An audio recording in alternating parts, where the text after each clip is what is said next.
Hi everybody, and welcome back to what is episode 3 of the Commute Shoot. How is everyone? I hope you're all good. So today we're going to be discussing the news over the weekend about John Cena's final opponent. John Cena has come back obviously this year for his last year. He says it is a true retirement.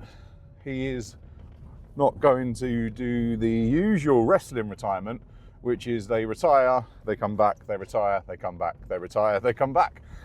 He's saying that this is it, he's done. I'm guessing he's going to swan off into the life of movies and make that a permanent fixture. I'm not saying we'll never see him in wrestling again. He may come back to do some announcements or stuff like that. Like The Rock comes back every now and then, doesn't he, to do some sort of announcement and that. But he's saying he is retired from in-ring competition. So that started, I think the announcement was January the 6th that was announced. And then since then he's had a farewell tour, which has, it's been a roller coaster, hasn't it? It's definitely had its ups and downs. Very, very, very strange. If you were going to book John Cena's last year, and you were sitting there and you had pen and paper, and you're like, right, how's this going to go? I don't know that you could ever have planned it how it actually happened. There's been a heel turn, back to face, the strangest heel turn in history. Everyone did want John Cena to turn heel at one point, but not necessarily in his farewell tour. It's a very odd scenario, and maybe there'll be some more information on it with the Unreal series that they're doing on Netflix, because I'm guessing there's going to be more of that. That's not just going to be a one and done little mini series. I'm hoping there's going to be another series that comes out and maybe explains, or some sort of series on the John Cena farewell tour. Maybe they're filming stuff to do some sort of docu-series on that then gives us a bit more explanation as to why they chose what they did. And it could have been just reacting to what they thought was going to be good storytelling at the time, maybe reacting to other things that were happening. Because initially The Rock was going to be, we assumed The Rock was going to be more heavily involved with the storyline, and then he disappeared, not to be seen again. So maybe there was an original plan, and then The Rock couldn't fulfill maybe he's part of that plan, and then which is why it then seemed like it was a bit of a pointless thing to make him heel, because the original plan couldn't be executed. So it then didn't really work.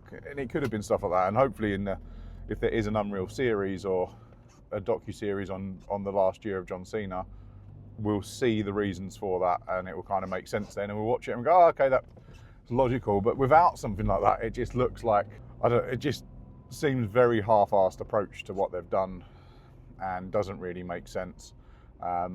Even coming up to the end, so obviously going back to what was announced over the weekend, there is going to be a 16-man tournament to crown the final opponent of John Cena. And John Cena, he came on over the weekend, and John Cena did like a little voiceover video package, and he basically said he wanted his final opponent to be similar to when he had his chance, and he stepped up, and remember the old Ruthless Aggression promo, he stepped up and fought Kurt Angle. He wanted to offer that same thing to a new up-and-coming star. So there's going to be this 16-man tournament, and he said there's going to be people that he's fought in the past in there, WWE superstars, NXT superstars, and he even mentioned about people that don't even work here anymore, or don't work for WWE.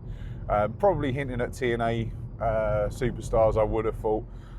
I can't see anyone from AEW coming over to fight in the tournament, so it's probably going to be either free agents or TNA superstars. So as an example, one face that I would expect to see that's not technically in WWE is going to be someone like Dolph Ziggler. So he is a TNA contracted wrestler. They've got very, very close ties with TNA at the moment. I could definitely see Dolph Ziggler being involved in the tournament. I don't think he's necessarily going to win the tournament, but he's going to be involved in it. You can pretty much say that's one of the 16. There's lots of speculation over who else it could be. The only downside I see to doing this tournament format is once those 16 names are announced, you can kind of then work out who his last opponent is going to be. It's not going to be like a surprise, so we're not going to, there might be surprise entrants into the tournament, but it's not going to be a surprise opponent for John Cena because we're going to have known that they've won 4 matches by the time they face him.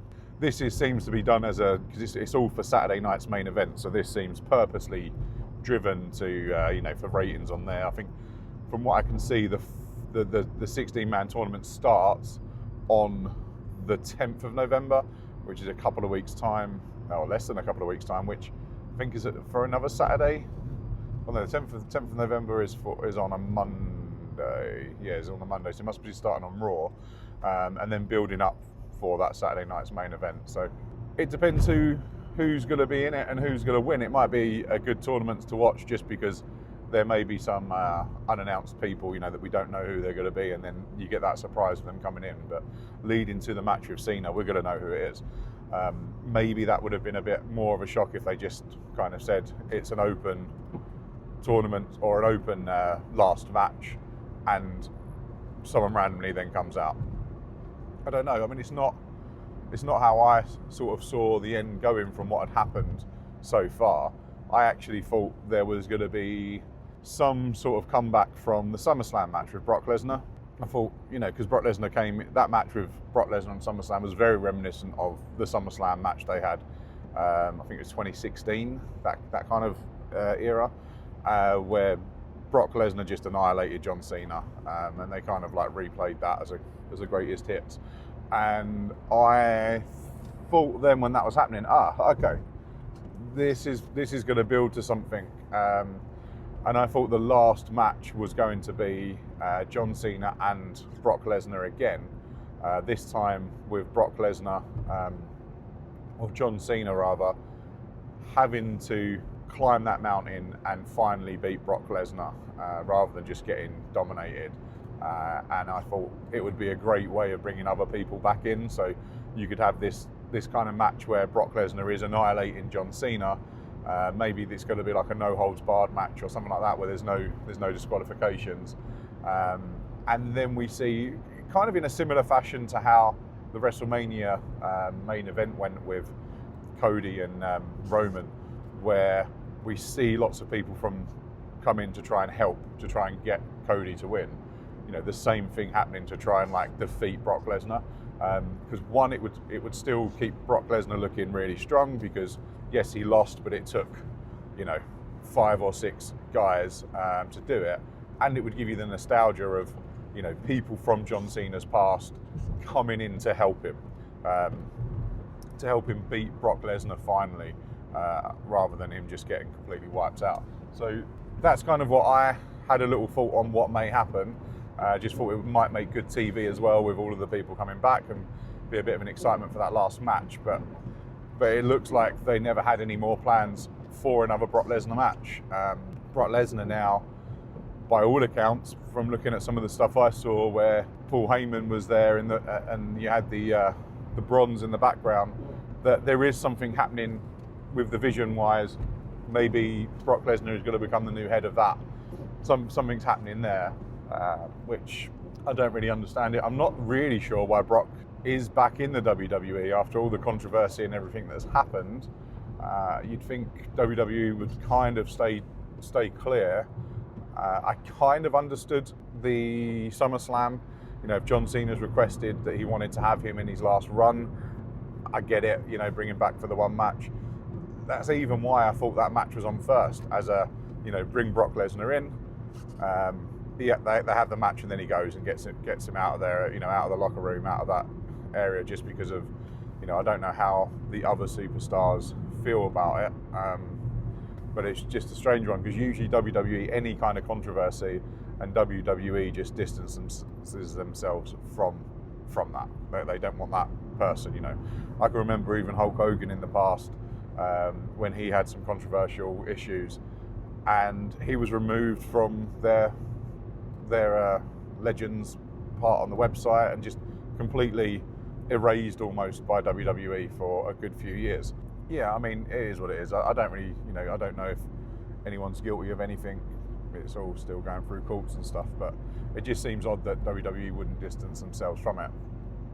That said, though, Brock Lesnar is a great performer, so from an entertainment point of view of seeing him wrestling and stuff, like with the John Cena match, and if he comes back to the bronze, yeah, it's probably going to make interesting TV to see what happens, which is what WWE are about as well, is making interesting content. Maybe they don't really want to be too controversial because of they've got fans that watch and all that kind of stuff, but hey ho, this is WWE, never say never, as they say. But going back to John Cena, who do you think, put in the comments, who do you think is going to be in the tournament? Who do you think is going to win the tournament and be that final there? I'm going to go on record and say I believe that Dolph Ziggler, like I said before, Dolph Ziggler is going to be in that tournament. Don't think he's going to win. I can't see Dolph Ziggler being the final opponent of John Cena, but he's definitely going to be in that tournament. You may even see a Jeff Hardy in there. I wouldn't be surprised to see him in the tournament from TNA. I mean, who else would you have from outside outside of WWE that doesn't work for the company? Joe Hendry, possibly as well. I mean, I could see he would be the one that you could say if he won, could face John Cena and it be that kind of mimic of a new up-and-comer fighting John Cena in the final match. That would work. So he's a possibility, of being in and also winning. But then would WWE have the winner of a 16-man tournament be someone that's not in the WWE? Unless it was the start of that person then being in the WWE, because what they're offering someone, like whoever is the winner and faces John Cena, I imagine they're going to win, and that's going to be the start of a push for them within the WWE.